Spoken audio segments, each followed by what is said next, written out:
La Guerra de los 30 Años fue un conflicto bélico que se libró en la Europa central de 1618 a 1648. Inicialmente fue un enfrentamiento religioso dentro del Sacro Imperio Romano Germánico, que se transformó en una disputa político-económica entre potencias europeas de la época. Para entender esta guerra se tiene que retroceder un poco en el tiempo, al periodo de la Reforma. En 1517, Martín Lutero publica sus 95 tesis, provocando una ruptura en la Iglesia Católica del Sacro Imperio, que se propagó por toda Europa. Se desató un conflicto sangriento entre protestantes y católicos para establecer como religión única una de ellas. En 1555 se firmó el Tratado de Paz de Augsburgo, el cual dio fin al conflicto entre los dos bandos. El tratado estableció que los príncipes germanos decidieran qué religión es la más adecuada para sus dominios, dejando así dividido al imperio en dos facciones, católicos y protestantes. Palatinado. Aproximadamente 60 años después del Tratado de Paz, estalla la Guerra de los 30 Años. En 1517, Fernando II es elegido rey de Bohemia, reino principalmente protestante. Fernando II pretendía establecer el catolicismo como única religión. Mandó sus ministros a Praga para entablar conversaciones con los bohemios. Estos, muy irritados, arrojaron por una ventana a los ministros católicos. A este evento se le conoce como la Defenestración de Praga, y este fue el detonante del conflicto. Se produjeron revueltas en Bohemia que rápidamente se propagaron por Silesia y Moravia. Los bohemios desconocen a Fernando II como su rey y ellos en su desesperación nombran a Federico V del Palatinado como su nuevo soberano, ya que éste era protestante. En un intento por conseguir apoyo, los bohemios comenzaron a mandar cartas a Carlos Manuel I de Saboya, al duque Juan Jorge, que era luterano de Sajonia, y al príncipe Gabriel Bethlen de Transilvania, siendo algunas de estas interceptadas por Austria para después ser publicadas. Esto provocó que se desataran revueltas en la Alta Austria, que estaban a favor de los bohemios.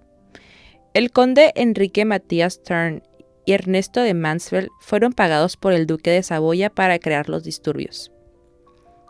Fernando II fue nombrado rey de Hungría en 1618 y pretendía hacer las mismas reformas que en Bohemia. En Transilvania, el príncipe Gabriel Bethlen tenía la bendición del sultán otomano para hacerle frente al rey. Este emprende una campaña al territorio húngaro y manda tropas para apoyar las revueltas en Bohemia.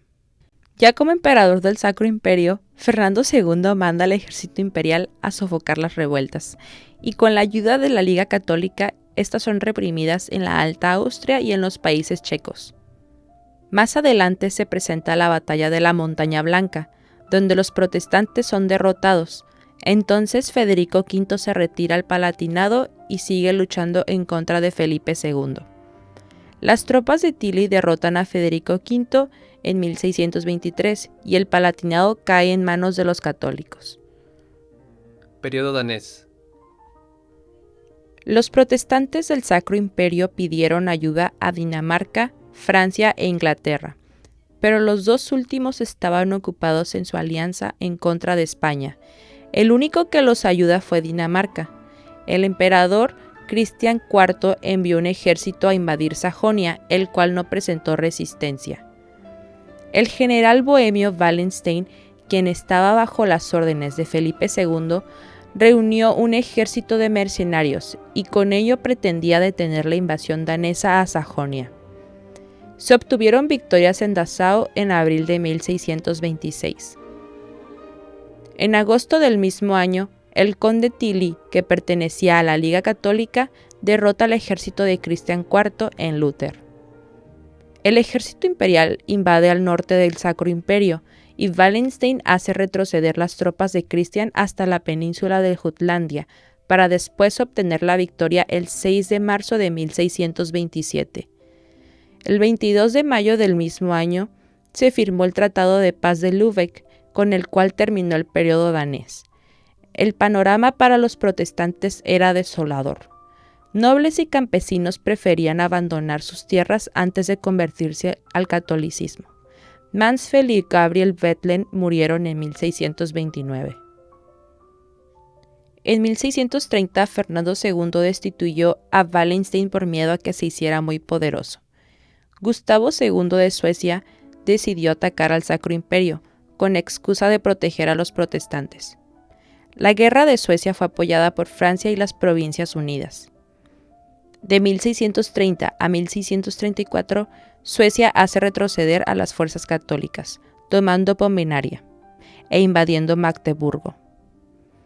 En la batalla de Breitenfeld, las tropas suecas salen victoriosas. En la batalla del río Lech, el conde Tilly muere, y esto hace que Fernando II llame de nuevo a Wallenstein. Él y el rey Gustavo II chocan en la batalla de Lützen en 1632, en la cual ganan los suecos perdiendo estos a su rey. En 1634, Fernando II manda arrestar a Wallenstein por miedo a que lo traicionara y es ejecutado el 25 de febrero del mismo año. Los suizos son derrotados en la batalla de Nördlingen por el archiduque Fernando de Augsburgo, hijo de Fernando II. Después de eso se produce la Paz de Praga en 1635, donde se legaliza el calvinismo. Prohíben a los príncipes alemanes establecer alianzas entre ellos y se unifica el ejército del Sacro Imperio. Periodo francés. El tratado no les pareció bien a los franceses, ya que ellos consideraban que la Casa de los Habsburgo continuaba siendo muy poderosa. Esto dio inicio a la cuarta parte del conflicto y por lo tanto a la intervención militar francesa. Fue el ministro Luis XIII, el cardenal Richelieu, que empujó a Francia al conflicto. Muy seguro de su victoria, firmó alianzas con Bernardo de Sajonia, Suecia y Holanda, los cuales eran protestantes. España destruyó las provincias francesas de Champaña y Borgoña e incluso amenazó a París durante la campaña de Francia de 1636. El emperador Fernando II invadió Francia y obtuvo algunas victorias. Francia invadió Luxemburgo y el Franco Condado. Richelieu puso al frente de sus ejércitos a Bernardo de Sajonia y al temerario general Chatillon. El primero derrotó al ejército imperial en Alsacia y el segundo venció a los españoles en Arras. Después de esto se dio el Tratado de Paz de Westfalia, siendo este el punto final de la guerra que duró 30 años.